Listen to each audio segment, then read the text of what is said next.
공무원이라서 개인회생은 하면 안 되는 거 아닌가요? 고민하시는 분들 정말 많으시죠? 네, 실제로는 전혀 그렇지 않습니다. 공무원도 법적으로 문제없이 개인회생을 신청할 수 있는 그 구조가 명확합니다. 네, 오늘은 그동안 잘못 알고 계셨던 걱정들, 직장 통보, 진급 영향, 자격 문제 하나씩 정확하게 풀어드리려고 합니다. 특히 공무원분들은 막연한 걱정 때문에 시기를 놓치는 경우가 많아서 오늘 내용이 실제 판단에 큰 도움이 되실 겁니다.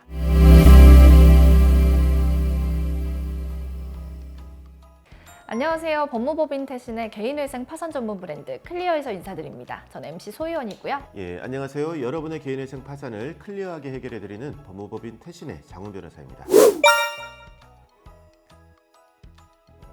변호사님, 첫 번째 질문부터 드리도록 할게요. 공무원은 개인회생을 하면 안 된다는 말 사실인가요? 네, 전혀 사실이 아닙니다.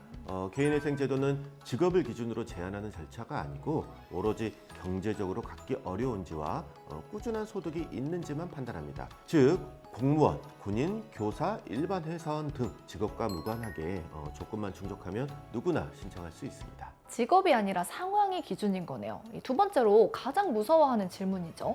회생하면 진급이 막히나요? 인사에서 불이익이 있을까요? 그 부분도 전혀 걱정 안 하셔도 됩니다.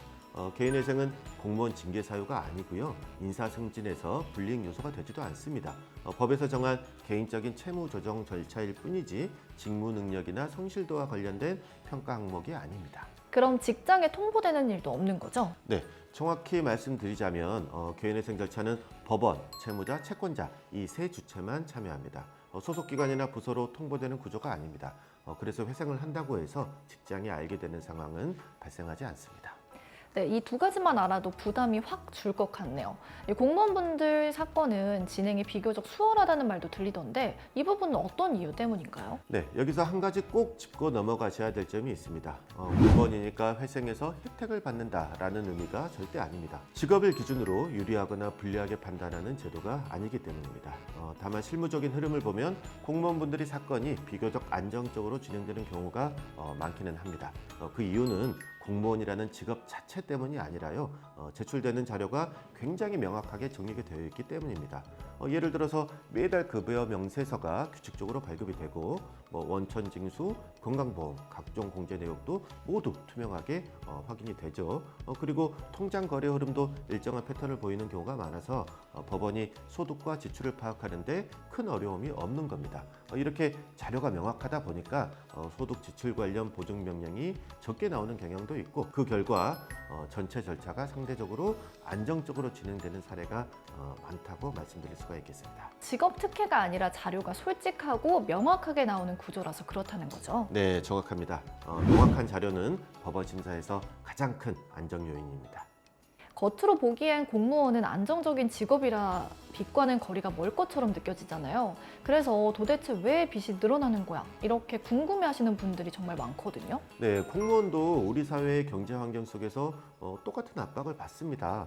최근 몇 년간 주거비가 폭등하고 전월세 보증금이 높아지고 육아 교육비가 상승하고 갑작스러운 의료비 지출 같은 요인들이 가계부채 증가의 가장 큰 이유겠죠. 공무원이라고 예외가 아닙니다. 오히려 안정적이라는 이유로 대출 가능 금액이 커지면서 부채 규모가 더 쉽게 커지는 경우도 있습니다.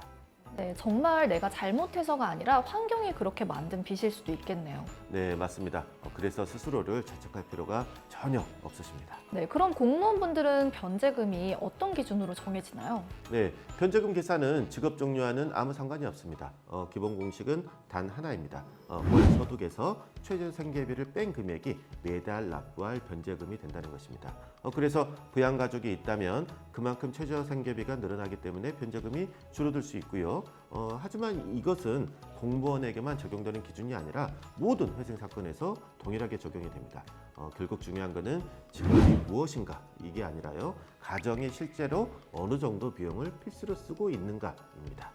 네, 즉 회생에서 중요한 건 직업보다 현실적인 지출 구조군요. 네, 그래서 같은 공무원이라도 가족 구성이나 지출 구조에 따라서 변제금은 완전히 달라질 수가 있는 겁니다. 네, 오늘 내용으로 공무원도 회생 신청이 가능하고 불이익 없이 진행할 수 있다는 점이 좀 더 명확해진 것 같습니다. 변호사님, 오늘 내용 한 줄로 한번 정리해 주시죠. 네, 공무원도 개인회생 신청이 가능하고요. 자료가 명확한 경우가 많아서 실무에서도 안정적으로 진행되는 사례가 많습니다. 오늘 내용이 고민을 정리하는데 조금이나마 도움이 되셨길 바랍니다. 지금처럼 한 걸음씩만 나아가셔도 충분합니다. 오늘 준비한 영상 여기까지고요. 영상이 유익하셨다면 구독, 좋아요, 알림 설정 부탁드립니다. 저희는 다음에 더 유익한 내용으로 찾아뵐게요. 감사합니다.